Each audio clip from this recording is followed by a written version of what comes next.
Chennai சேப்பாக்கத்தில் India versus Afghanistan போட்டி. களமிறங்கும் ரோஹித் சர்மா, விராட் கோலி. வெளியான அறிவிப்பு. இந்திய அணி தற்போது T20 உலகக்கோப்பை தொடரில் விளையாடி வருகிறது. நேற்றைய போட்டியில் வெஸ்ட் இண்டீஸ் அணியை வீழ்த்தி அரையிறுதிக்கு முன்னேறியிருக்கிறது இந்திய அணி. இந்த தொடர் முடிவடைந்தவுடன் இந்திய அணி உள்ளிட்ட அனைத்து வீரர்களும் 2026 IPL தொடரில் விளையாட இருக்கிறார்கள்.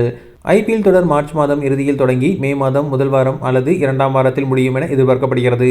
இதையடுத்து அனைத்து அணி வீரர்களும் அவர்களது சொந்த நாடுகளுக்கு திரும்பி தாய்நாட்டுக்காக விளையாட தொடங்கிவிடுவார்கள்.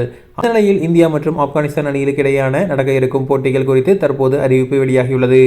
அதன்படி ஜூன் மாதத்தில் இந்திய அணி ஆப்கானிஸ்தான் அணிக்கு எதிராக 3 போட்டிகள் கொண்ட ஒருநாள் தொடரிலும் ஒரு டெஸ்ட் போட்டியிலும் விளையாட இருக்கிறது. இந்தியா மற்றும் ஆப்கானிஸ்தான் அணிகளுக்கு இடையே ஒரு டெஸ்ட் போட்டி மட்டுமே நடைபெற இருக்கிறது.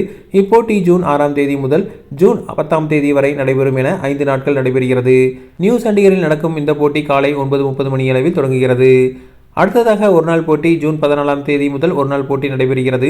இப்போட்டி தர்மசாலா மைதானத்தில் மதியம் 1:30 மணிக்கு தொடங்கி நடைபெற இருக்கிறது. ஜூன் 17ஆம் தேதி இரு அணிகளுக்கும் இடையே இரண்டாவது ஒருநாள் போட்டி நடக்க இருக்கிறது.